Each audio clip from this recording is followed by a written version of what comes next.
Good evening. My name is Bob Liff, and this is the CUNY Forum, a monthly town meeting that brings prominent New Yorkers together with faculty and students of the Edward T. Rogowsky Internship Program in Government and Public Affairs. As a Democrat, my first reaction to last month's election was to jump out the window. But I live on the first floor, so I couldn't even do that right. So we, in the bluest of blue states, now face 4 years with a federal government firmly in the hands of the reddest of red administrations. We are so out of touch with the rest of the country that even as the Republicans cemented control over the entire federal government, Democrats made gains in the state legislature. What does this mean for a city where poverty and social need live next door to great wealth? Are we at a time when the city will have to look to its own resources more than ever before to provide a roof over people's heads, food in their bellies, and medical care for their bodies? We are joined by 4 keen observers of the civic culture in New York. Haaga Altman is the president of Housing and Services Incorporated, HSI, one of the city's premier providers of housing for the homeless and working poor. Errol is a columnist for the New York Daily News.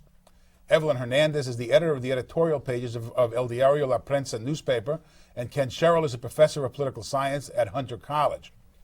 Errol, Mr. Lewis, let me start with you. Now that I've laid out my depressed view of what happened, is there a silver lining in these clouds? Actually, there is. For the Democratic Party, at every level, at the national and at the local level, there's a rebuilding period that has to take place. Now, this is strong medicine. Nobody wanted to take the medicine, but the reality is the Democratic coalition that largely dominated much of American political culture for the last 50 years is not necessarily coming apart at the seams, but it doesn't seem to be a working majority. It doesn't seem to be going in the right direction. It's trending in the wrong direction. It's losing national elections. It's losing Senate seats in key states.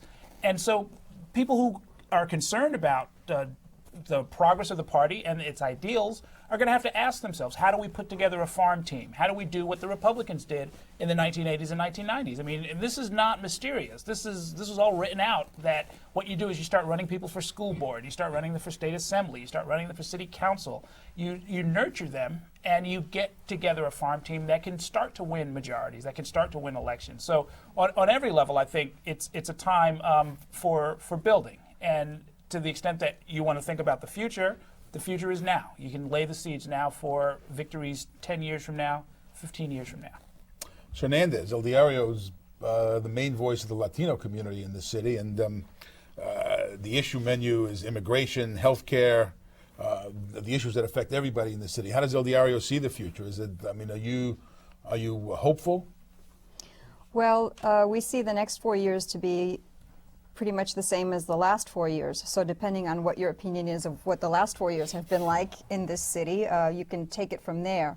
On immigration, certainly after 9/11, the immigration issues and efforts to normalize immigrants' status has taken a back seat, and the efforts to buckle down on immigrants, if you will, have come to the forefront, so that you have efforts to identify undocumented workers in emergency rooms, a movement to force immigrants to give their Social Security numbers in order to receive driver's licenses, which of course eliminates anyone who's undocumented and doesn't have a Social Security number.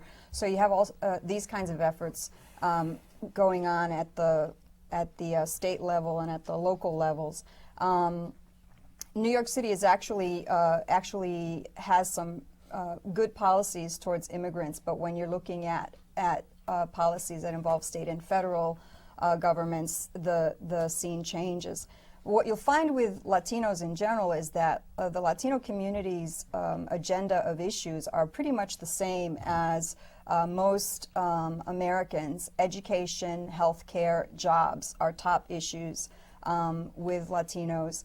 And in those areas, New York City is still going through difficult times. We have too many people without health care, insurance. We have too many problems with our public education system. And we have job losses where jobs are leaving the city, and the jobs that are coming in to replace them are people, or working class people, or middle class people. Many don't have the training to step in and take those jobs. One of the, Ms. Altman, one of the things that those workers need is a roof over their heads. And this is housing in particular is an issue where we saw a lot of cutbacks in the first 4 years of Bush. And this really affects more than just the poor people who don't have Absolutely. who don't have that roof over their head or an adequate roof over their head. It affects the entire economy. Well, I think that New York City has made, under this administration, Mayor Bloomberg has recently announced a major housing plan that addresses housing needs of the homeless, but also of the working class. And I wouldn't necessarily say working poor, but it goes from civil servants to teachers to bank tellers to people who have certainly reasonable and respectable jobs, but housing costs too often almost 50% of a person's income. And that's way over the federally accepted standard of a third to pay for housing costs. So recently, Mayor Bloomberg has announced a major plan to build some 12,000 units of supportive housing, as well as to preserve some existing housing. And I think that's important, but we're going to have to see if the federal government steps up to the plate with some rent subsidies. For the very poor and the people just entering the labor market, it's not realistic to expect that they're going to be able to pay rent or pay... Or certainly market rents. Market rents. So we'll have to see. I mean, I think it could be an ideal situation where the federal government's not being asked to come up with the capital dollars, which they did back off from in some prior Republican administrations. They've also backed off the Section 8 program, but I think... Section 8 is a rental assistance program. Right? Exactly. But I think that if it's posited as a partnership where it's not looking for the federal government to provide the city with a handout, but rather the city and the state are stepping up to the plate with their share, that maybe there's an opportunity to convince the feds that this is a way that, and it's not just New York City, every urban area is affected, rural areas are affected. Housing is an issue that cuts across the country.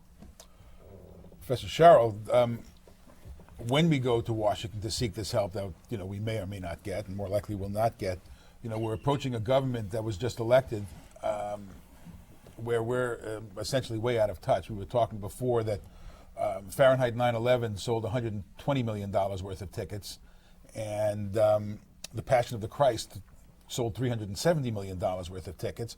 And are we on the wrong side of a cultural divide, and we're going to be paying the piper? Well, it's not as bad as that seems. The country is deeply divided on many of these issues, but the government is pretty much as out of touch with the average American on these cultural issues as can be. If you look at the polling numbers on issue after issue, there's overwhelming support for abortion rights. In the national exit polls, 60% favored either civil unions or same-sex marriages. A substantial majority said the country was on the wrong track. It's quite possible that Bush was reelected on the basis of personality and character. The data indicate that Bush was elected because people viewed him as being trustworthy and honest and strong. And there was very little issue content to the vote for president this year. The Republicans gained much less in the House of Representatives than you would expect in a year when a president gets elected. There was virtually no coattails effect. The gain in the Republicans in the House can be attributed to the reapportionment of Texas that Tom DeLay did. Democrats did lose in the Senate, and they lost a little bit more than one would have expected, but not much more. If you look at seats in the state legislatures, there's an absolute even divide, 50-50. There, the Democrats are down. They were close to 60% 20 years ago, and there has been a substantial, slow erosion of Democratic support on that level. Errol, let me bring you into this, and then kind of open it up. Ken was talking about how there's a degree to which people voted against their views and voted against their economic interests even. I mean, how does that play out? That's right. I mean, you see a state like West Virginia for the second time turning into a red state, voting Republican. There's reason to believe that based on some of the advertising, which apparently was successful by the Bush-Cheney team, that was focused like a laser on, they want to outlaw the Bible, was one of the famous ads, that notorious ads, you might say, that ran through there, so that people actually voted against their economic interests, because you've still got mining there, you've still got a lot of really poor families with an education system that's absolutely at the bottom. If it's not 50th, I think it's 49th, and sort of jockeys with Mississippi and Texas for the worst school systems. And yet, and this is an administration, by the way, that has cut health and safety standards, including in the mines. And so people still voted for what might have been simply these kind of cultural and moral value or religious issues. What does that say for West Virginia? What does that say for the Democratic Party? This is what I was talking about before. I mean, you have to decide, what is this Democratic coalition going to be? Is it going to bend over backwards and say to people, well, we will out-Bible the Republican Party, and we will, equally move away from your core issues like education, issues like jobs? Or can the Democratic Party be what it is and try and make the argument differently or better? There are other states for which that's true as well. I mean, West Virginia is the most graphic example of, a state that was, this was a state where you'd see pictures of FDR in people's homes. He was revered. John Lewis and the United Mine Workers were revered, the rights of labor. We have an anti-labor, or certainly far less pro-labor administration that has been elected twice now. Elected once. Elected twice in West Virginia. Elected twice in West Virginia, and those 5 electoral votes, are not in the Democratic column for the foreseeable future. Now, what again? I think the question again is, what's this going to mean for the Democratic Party? I mean, one interesting statistic that I wrote about, I don't know if anybody else did, but there's no Democrat since 1964, no Democratic candidate for president has won a majority of the white vote in the United States. And it's not mysterious. We know exactly why. When the Civil Rights Bill was signed, President Johnson turns to his aide, Bill Moyers, and says, I think we've given up, we've given control of national politics to the Republican Party for a long time to come. And and what we see, the red states are the old Dixiecrat states. They used to be Democrat, now they're Republican. They were against the Civil Rights Act. They were against the Civil Rights Movement to a great extent, long, bloody history. I'm sure a lot of people know all about it. And it's coming through to fruition. Now, the Democratic Party is going to have to ask itself, are we going to throw part of our coalition under the bus? Or are we going to write them off? And whether it's miners in West Virginia, Black Americans, Latinos, whatever it's going to be, evangelical Christians, gay and lesbians. There's been a lot of talk about gay marriage sunk the Kerry campaign. Do gay and lesbian issues get thrown under the bus? These are really fundamental questions that have to be hashed out, and it's not going to be a pretty conversation. But I just wanted to make a point about the moral values polling, because so much has been made of that, about how many people cited moral values as an issue in this campaign. And in fact, I believe it was something like 22% in this election, and in fact that's lower than in 2000 and in 96. I mean, more people said it was an issue in 2000, and even more people said it was an issue in 96. So that's actually lower than it's been in the previous 2 elections. And just to add on to the point that you were making, what you're talking about basically here is the loss of the Southern Democrats. I mean, that's the group that has dissipated through the years. We once again have a solid South, only it's not a Democratic solid South. Exactly. I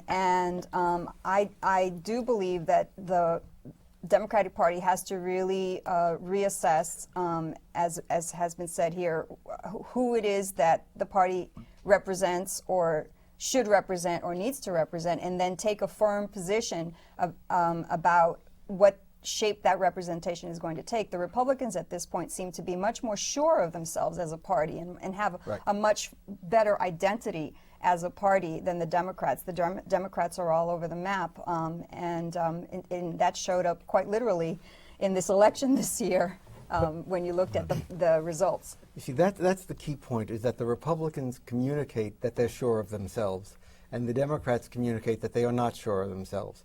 That communicates strength versus weakness. That communicates trustworthiness. It's a real mistake to think that issues had much of a role in this election at all. There is absolutely no evidence of this, as opposed to character. In fact, the only elections in the past 40 years that you can find in which issues were more important than traditional party loyalty or feelings about the candidates' characters were 1968 and 1992. In all of the other elections, issues were subservient, and issues are clearly subservient. Well, I think it depends on how you define issues. I mean, obviously the war Well, and the policy, war and public policy Well, I questions. mean, I think how you respond to a war on terror, how you deal with the war in Iraq. I mean, the war. Arguably the war on terror started started a couple of miles south of here, at the World Trade Center, and I think that the kinds of issues that Claire was talking about and the kind of issues that Evelyn's talking about kind of got lost in the backwash. Only 8% of the voters said that health was the most important issue.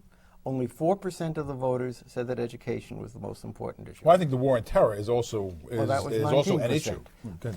But I think that,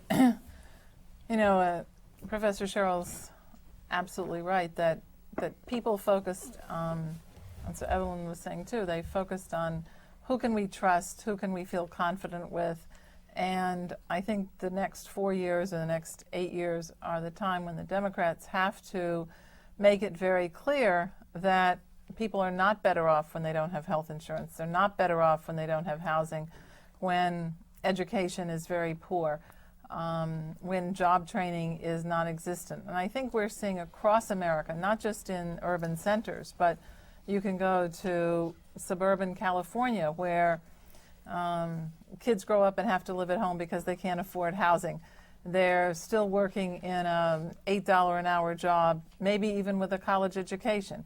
And their parents are finding that appalling because they were able to move themselves up, and their kids who've had more opportunities are a few steps down on the rung of the ladder. So I think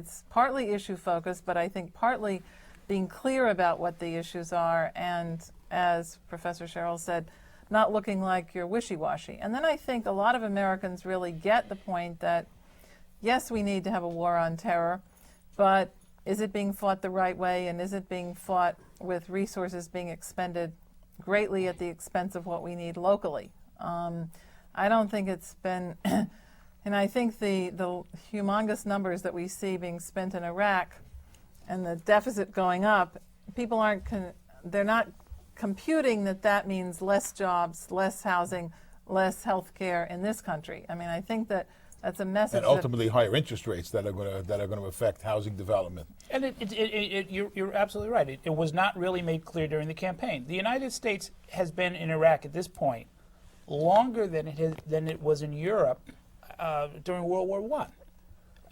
I think we're probably closing in on the amount of time that the Allies or that the United States was in Europe in World War II. It was only about 3.5 years, right? From 1941, right, Pearl Harbor, to up to 1945, Victory in Europe Day.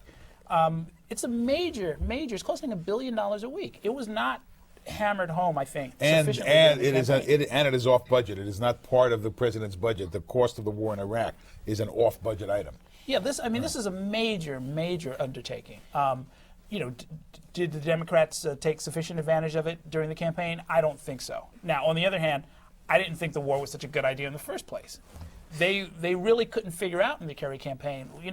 He had that phrase he kept repeating, the president misled us about how he took us to war. And I still can't figure out what that means.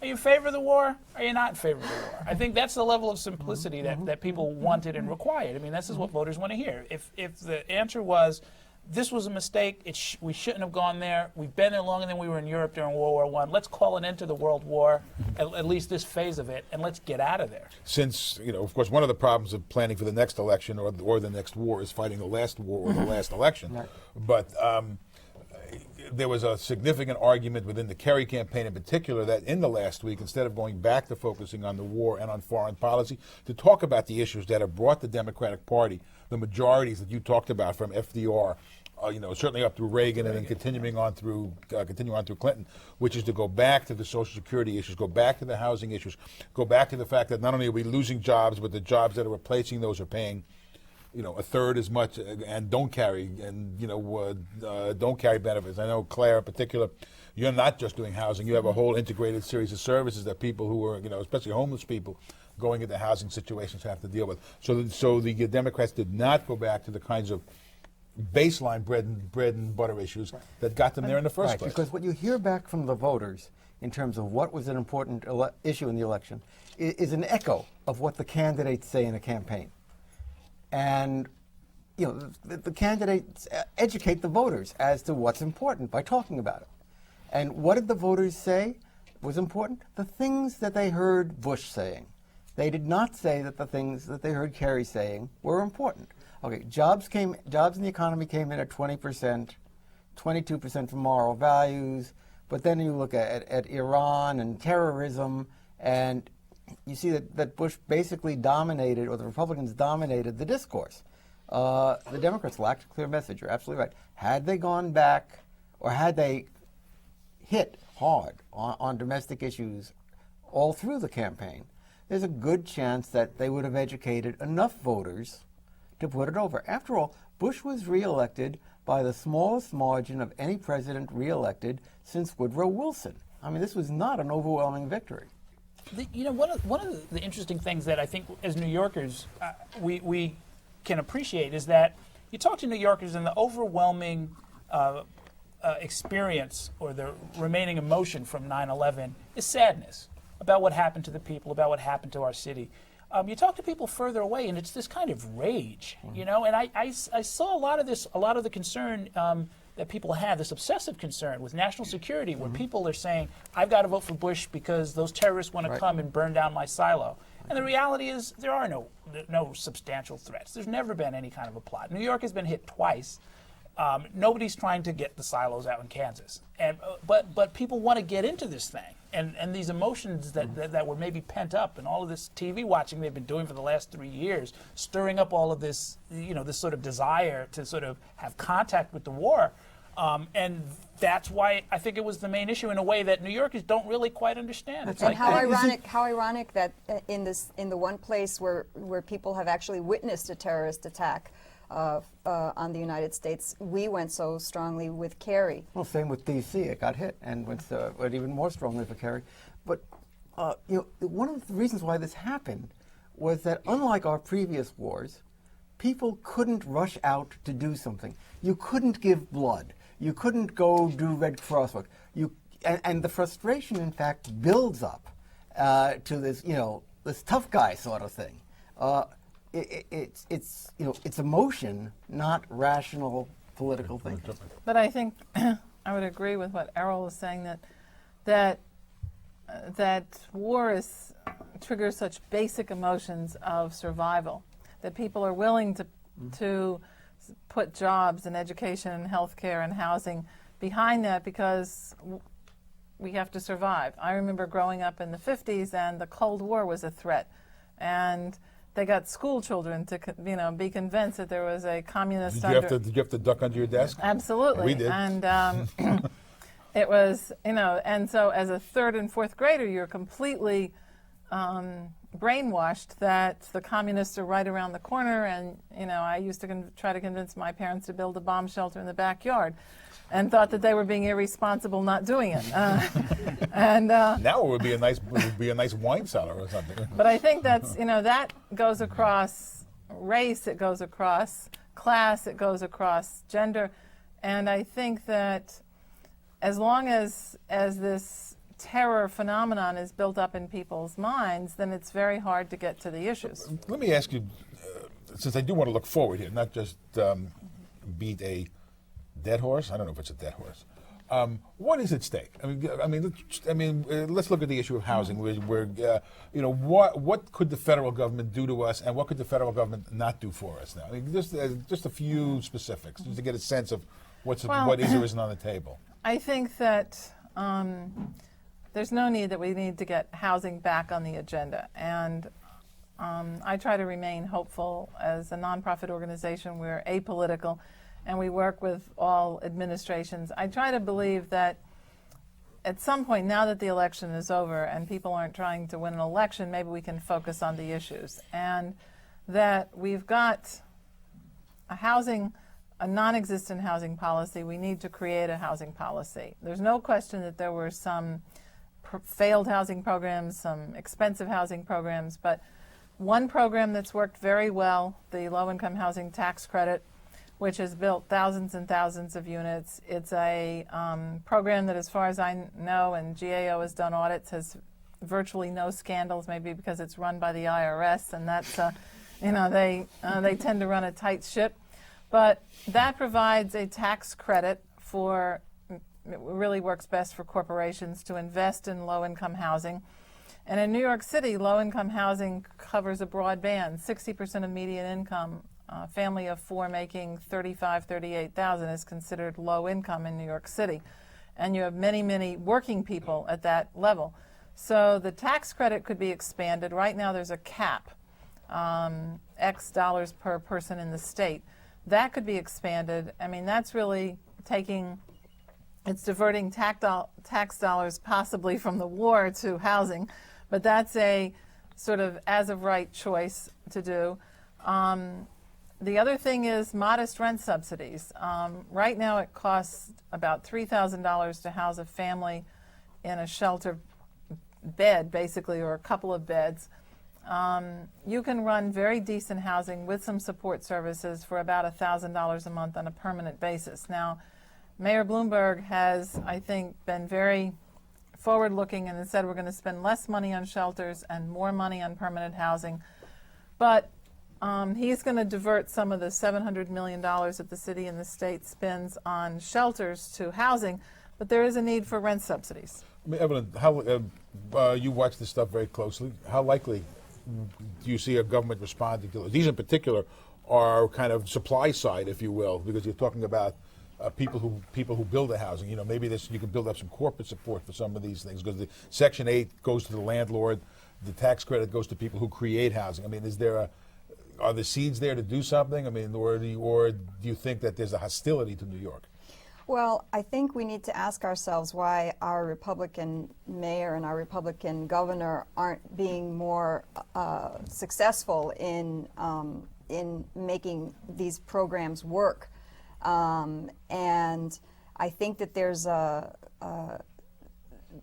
going to be a sort of a feeling out period, if you will, now for the next couple of months in terms of what form that relationship will take. I mean, Bush was elected. It may have been a thin margin, but he was elected this time, and so he does. There is a sense of mandate in the administration now, and a sense of power that they have, and that I'm sure will affect the attitude of the administration as an administration towards New York. I think that we need to develop a relationship and to demand that our political leaders develop a relationship or redevelop a relationship with Washington that is beneficial to the people of New York. Let me start with some questions. Tell us your name and the campus you're from, and try to keep the question brief. We'll try to get as many in as we can. Victor Whitney, York College.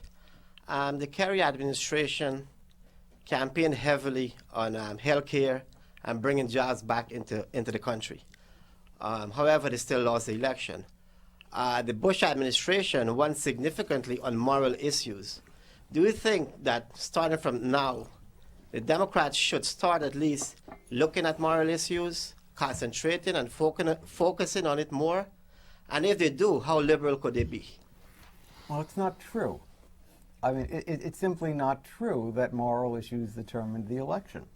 If you look at who said moral values, they were, for example, a majority of the people who said that their economic condition had improved over the past 4 years.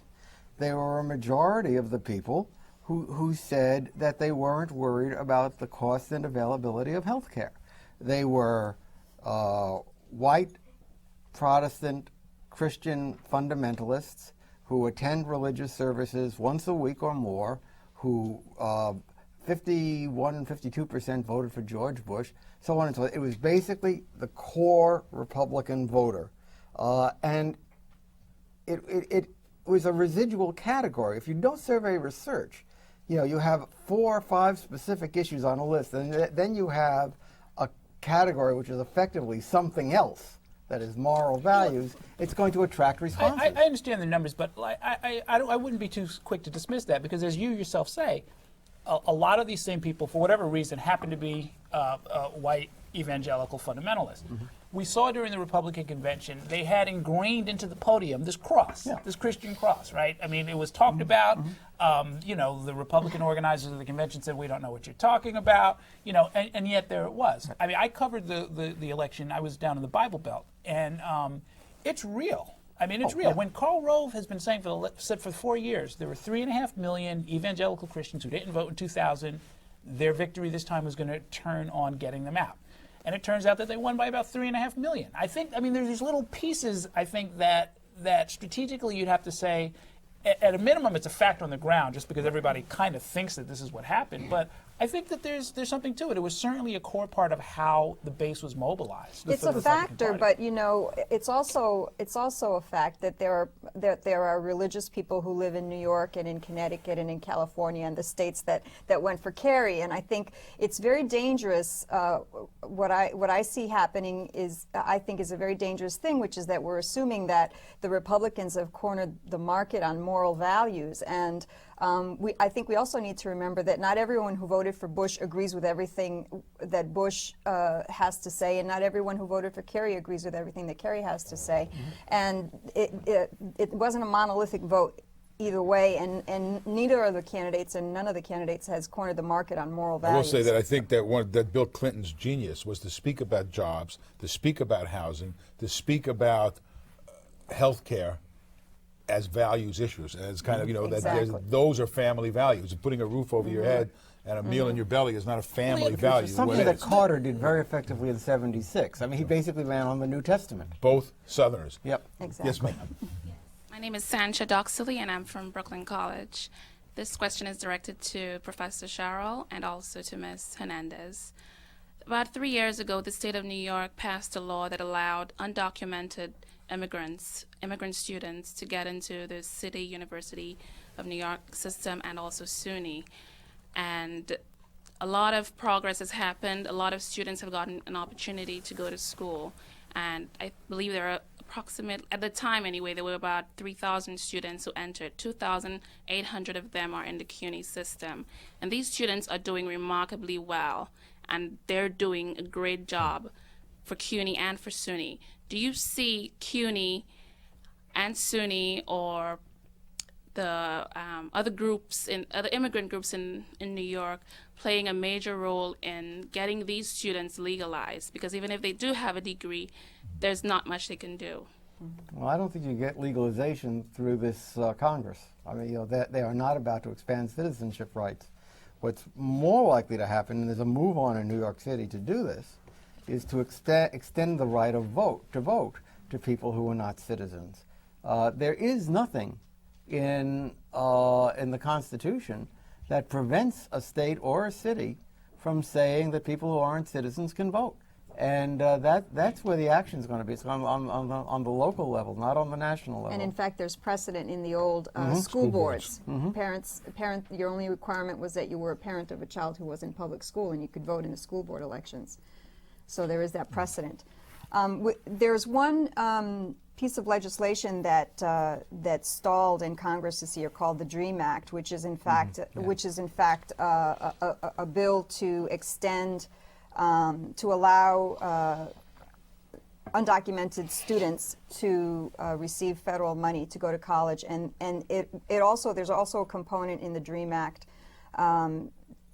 for naturalization, or at least resident status at the end of that period. And there's still great hope, and immigrant groups are still planning to lobby for that DREAM Act. Immigration actually is an issue that Congress. is not necessarily, doesn't break on partisan lines. There are pro-labor Democratic forces that are that have an antipathy to immigrants, and there are major elements in the Republican Party who want to bring more and more people in. So it's actually an issue that doesn't break sharply on partisan lines. Good evening. My name is Lisa Durham from John Jay College. My question is the legitimacy of declaring a winner. Although the Electoral College determines the winner, I want to know, wouldn't it be possible the legitimacy of the process, declaring a winner if all votes are counted? meaning absentee ballots and paper ballots. You do understand that the numbers you see on election night have nothing to do with reality, in the sense that those are projections that until no votes are counted for weeks afterwards. Okay. Also, but why does it have to take right away? Why can't we wait a month till all votes are counted, meaning the absentee ballots and paper ballots, to declare a winner? One reason I went down to the Bible Belt of Florida was that the anticipation by a lot of news organizations was that this was going to be where there'd be some sort of big recount or some sort of scandal or some other kind of thing. Nobody wanted to be caught out the way a lot of people, groups were in 2000. And of course that didn't really happen. My own sense of it, frankly, is that, having looked at a lot of the numbers, is that the vote is reasonably accurate. I think that the biggest difference, though, and the second part of the question I think is really right on point, is that as long as there's this feeling in the electorate, in the media, and among the politicians that if it doesn't affect the outcome, it doesn't matter, then I think you're going to continue to have this sort of uneasiness among a lot of people that, you know what, we didn't even get a full count. I mean, the Kerry campaign the next morning, and there was a tremendous amount of pressure on the Kerry campaign. They totaled things up. Kerry's a career politician. He's a political professional. He said, look, you know what? Even if almost every vote went my way in Ohio, I can't expect to win. I can't expect to win the election. There's no point in going any further with this. And that's where the process really kind of ends. And that's what happens a lot, unfortunately, in New York. Mm-hmm. You have clear evidence of voter fraud in a lot of local races. I've written about a bunch of these things. And the only question I ever get from people, even people who say that they're outraged, is like, well, would it really affect the outcome of the election? And if it's not going to affect the outcome of the election, let's move on to something else. I think there's got to be a change in the political culture in the country. It's going to take a long time.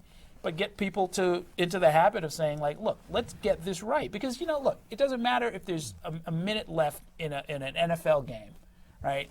If there's a question about a call, they're going to run the videotape, they're going to look at it, they're going to stop everything. 70,000 people are going to sit still for a few minutes, and a couple tens of millions more watching television are all going to sit still, and we're going to make sure we get it right because we want the record books to be right, we want everybody's stats to be accurate, we got to know who won this ridiculous game.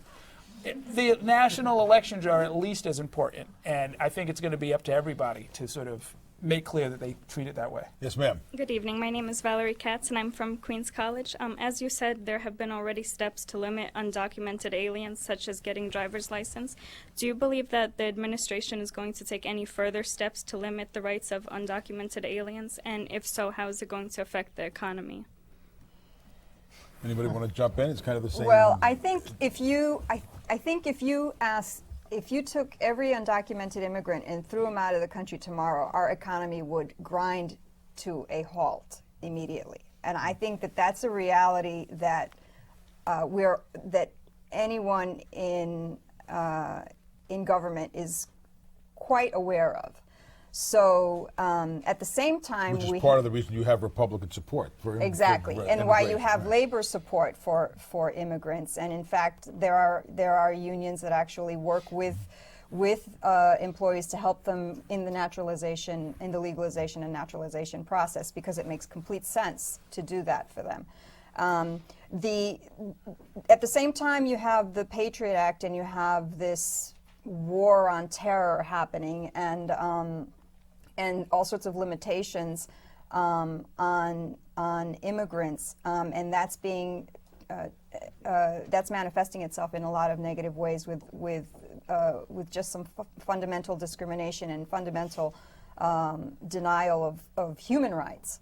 And so we're in a real push me pull you situation right now on this issue. I think that it's hard to tell at this point, and I know that's probably a cop-out answer, but it's hard to tell how much further the administration is going to go in this area of restricting rights. The fear and the concern, obviously, is that we're going to continue down this path of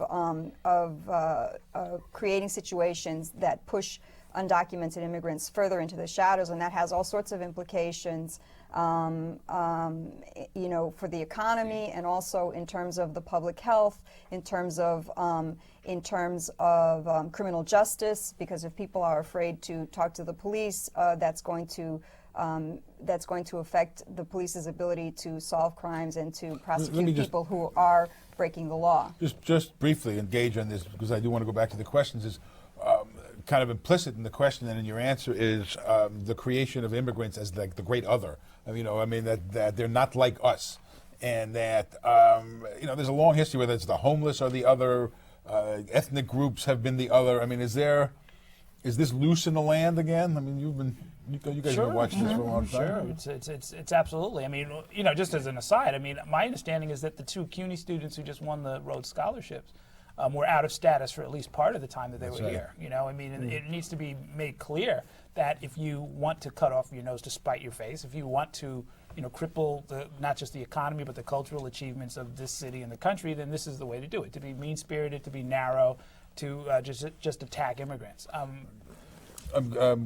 Under Ed Koch had a policy that we don't care what the federal law is, we're not going to ask immigrants their status when they look for housing, they look for health care. Do you have to ask any kind of immigrant questions? Absolutely, and we have.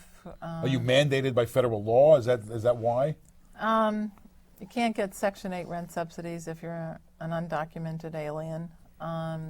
You basically can't get public assistance and other kinds of support programs, and so it's very difficult for us to help undocumented aliens, not because of city rules, but because of federal rules. Yeah. And there's clearly something that affects us in terms of Well, a there's federal no question. administration. And what happens is that undocumented aliens are in the shelter system because the city takes people in, and then there's a push to move people to permanent housing. You end up with a roadblock because you can't move them into permanent housing if there's still some Section 8 money around, or if they can't get a job. Or a job that's on the books. It's very tricky to deal with, and it's qualifying for Medicaid is another gray area, and if people don't have health care, then it's going to be very difficult to house them. We all pay. Exactly. I think Briefly, that yes. there are going to be a lot of political initiatives to be punitive to illegal immigrants coming out of the Bible Belt, the remaining agrarian states and so on, where fundamentalist ideologues were elected, and where facts don't matter as much as belief. And I think that a lot of energy is going to be directed at preventing things from getting worse, as opposed to directing it as trying to make them better. I think that for the next 4 years, certainly for the next 2 years, it's just going to be constant efforts to prevent things from getting worse. Of course, with all due respect to beating up the people in the South, we have some of these same problems in Suffolk County on Long Island. So, yes. Ruben Lavavi from Brooklyn College. My question is to all of you guys. The past two presidents framed the debate on winning issues. President Clinton on the economy and his philosophy of it's the dollar stupid. President Bush on morality. Well, I know that's up for contention, but what is the winning issue for the Democrats? What is the winning issue that Democrats have in their repertoire that they can be using for the future? I would go back. Look, the last successful Democratic president was Bill Clinton, and he had this haiku. It was 3 lines, 5 syllables, 7 syllables. And the haiku was, change versus no change, the economy's stupid, don't forget seniors. Don't forget seniors. I feel your pain.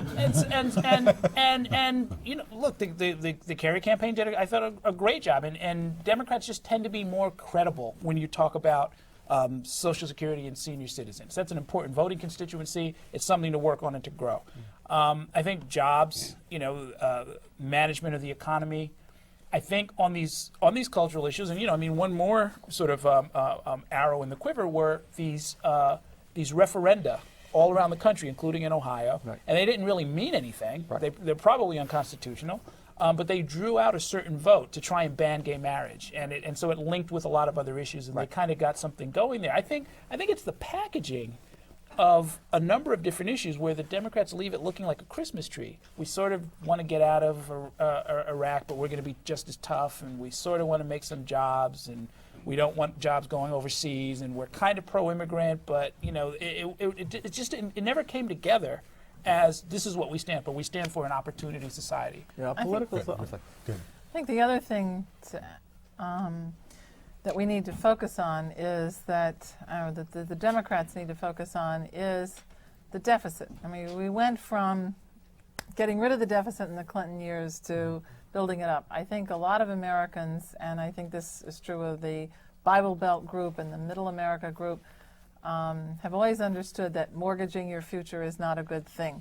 That was the heart of the Republican Party up until Ronald Reagan. That's what defined the Republican Party. Till they got control of the federal budget. And they lost the presidency for most of those years. And that I think we've got to make that point clear, that if we're spending X amount of our federal budget just to service the debt, there's that much less money that can go to do anything that you want to do.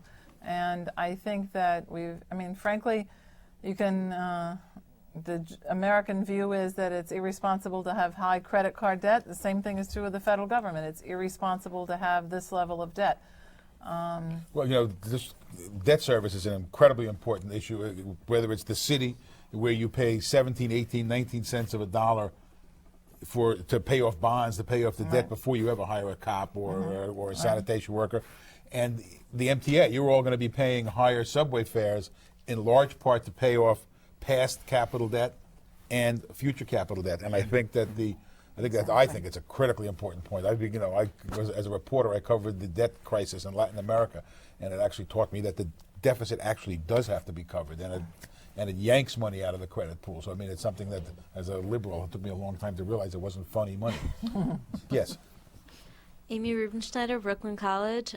My question is actually about the Democratic Party. It seems that more and more that the difference between at least the visible difference between the Democratic Party and the Republican Party is changing, in part to what I've noticed of a lot of Democrats being afraid to be called liberals and all that. I'm wondering, what are some things that the Democratic Party can do to visibly show that they're different from the Republican Party? And also, why are people afraid to be known as liberals? Yeah, the L word. It's become a dirty word. Bill Clinton is actually a very conservative politician. When you look at some of the policies that came into being under Bill Clinton, you realize he really moved the Democratic Party. Look this way. He really moved the Democratic Party to the right, when you look at the Telecommunications Act, and when you look at the Immigration Act, the Welfare Reform Acts, all of those that were passed under his administration, they're very conservative policies, and immigrants actually lost quite a few benefits and rights under the Immigration Act that the Clinton administration passed. So we were moving in that direction, in the right direction, if you will. Kerry, I think part of it is that he's from Massachusetts, which is known as, like New York, as an extremely liberal state. But that and the in combination with his inability, I think, to really portray or deliver a clear message about who he was and what the party was. I think those things, the perception was that we were moving back to the left, and that's not the way that the country as a country appears to be moving at this point. No, I think that ties in. I mean, there's a real political rule that you don't let your opponent define you, and I think that's how liberalism got demonized. And I think that a big part of the problem also is that the Democratic grassroots have to take control of what it means to be a Democrat. It doesn't matter what kind of a Republican you are. If you say you're in favor of raising taxes, there are people who will break with the president, they will break with the county board, they will break with anybody, and they'll say loud and clear, Republicans do not support raising taxes.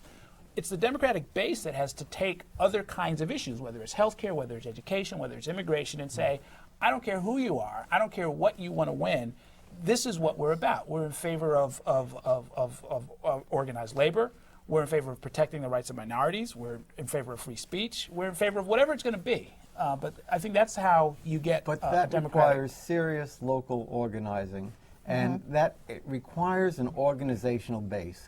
With the decline of labor unions in particular, and with the rise of evangelical churches, the institutional framework for local Needs to be built. organizing shifted built. from one part. And what the Democrats have to seek out are local groups that become homes and bases. And one of the reasons why the Democrats lost Ohio was that the Republicans' volunteer effort, door-to-door effort, was volunteers, friends and neighbors. The Democrats had hired people, and they brought in people from out of state. Now, when somebody knocks on your door and says, I'm asking you to vote, how are you going to respond to someone you see all the time as opposed to somebody who's I also busted? want to go back to one point before we go to the last question. You made the point of, it's kind of a combination of the points you made. One part of Clinton's genius was holding, Clinton's genius came out after the Republicans took control of the House in 1994 in stopping the worst things that the Republican majority was trying to do. Not so much asserting some program of his own, but avoid just the way Ken, you were saying that we have that Democrats have to do now is to stop the worst from happening. There's a degree to which that was Clinton's genius more than achieving something in an affirmative And he way. conveyed strength and confidence when he did it, and that's But the that key. was the triangulation of backing off the worst impulses of the Republicans, as opposed to kind of achieving something that you might have thought a Democratic president would do. Yes, ma'am. Evelyn Aslanian, I'm from Queens College. My question is addressed to Ms. Altman.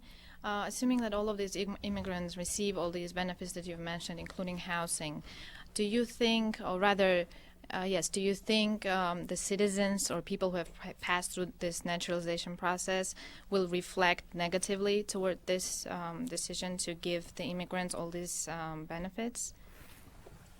Do you think that immigrants, if they were accepted into publicly supported housing and so forth, would reflect negatively? So that you're saying, would the citizens react against that? Would there be a backlash Well, I think against that?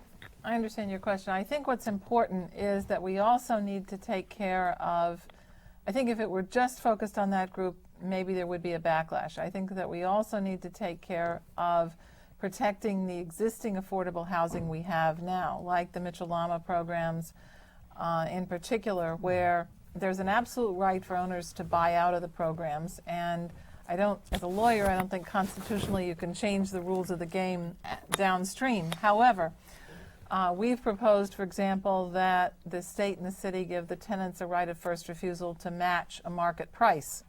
And we're working with some tenant groups to be able to match the market price. So the owner doesn't lose, but the tenants get the right of first refusal. And so that we can create tenant-owned co-ops that are affordable to people making $30,000 to $60,000. So I think if there's a parallel effort to protect the homes of the people who are there so that they don't lose their homes in the process while a lot of effort is focused on this new other, as you called it, Bob, then I think that there won't be a backlash. I think that it's like anything, when we see all the resources going to the very poor and nothing done to help working people, then there's an automatic rift, a backlash. But I think the city and the state have an opportunity to protect, for example, in the area of housing, people who are working and who have housing now. Anybody want to jump in? Let me ask a couple of closing questions. We have about 3 minutes left. We haven't talked much about the war, which did begin here, and or at least the war on terror began here. The war in Iraq, I believe, started in 1991 with a previous President Bush. Does the spending on the war block any opportunity to achieve any of these advances? Does it kind of suck so much money out of the economy? Let's start with you. You have a couple of minutes like left. you said, every week we see another $1 billion go toward the war. I think absolutely there's a finite amount of money, and there is at some point a debt limit. I mean, there's a finite amount of borrowing that the government can do. So I think absolutely we are seeing resources that are diverted from issues like housing, education, health care. Yep. Go ahead. No. Just yeah. Okay. Yeah. Even the administration's own programs, such as the No Child Left Behind program, which really needs more funding in order to do all the things that are called for in that program. even programs like that, I think, are suffering because so much of the attention and so much of the money is going towards the war. If you remember back in the 1980s, there was the nuclear freeze movement, but there's also the conversion movement. And that was the one I was kind of more of a part of, saying, you know, you'd say dollar for dollar. You have the big pie chart, and you say all of this money being spent for these nuclear weapons that really can't do anything except destroy the world. You know, that same money could be used for hospitals and schools and so forth and so on. That argument has got to be made. And it gets back to that same question of when or how will the Democrats or anyone in opposition step forward and put forward a positive alternative. But do you need to equalize the ability to demonize if you're a Democrat? Well, you got to play rough, sure. I mean, you know, just sitting around and letting Which other the people define you. Republicans do very well, Right. by the way. And the Democrats way too polite in that. Absolutely. You know, So we have a politeness gap. And It's a toughness gap. That's even It's on a those. strength That's gap. even on those cultural issues. I mean, maybe just to blow off steam, but also as a serious political point. Tell people in West Virginia, tell people in Ohio, if you're more concerned with moral issues than with whether or not you have a job, you know, if your parents are eating cat food because they don't have any retirement benefits, you know, we can't help you, you know, because we're in the real world and we're trying to build something here. You know, we're trying to build a real world based on rationality. I'm about to get the goodbye sign, and I'm very obedient to it. I think that I actually come out of this discussion with a little bit more hope that there are some creative possibilities. I mean, I think it's kind of bleak, but you know, hopefully you bang your head against the wall, and every now and then you build a crack in the wall, and hopefully the wall breaks before your head. So you know, I think we have an interesting year ahead of us. We have a mayoral election, and we'll see how this all plays out. And I'm about run out of time. I want to thank you all, and we'll see you, and thank you for your questions, and we will see you next time. Thank you.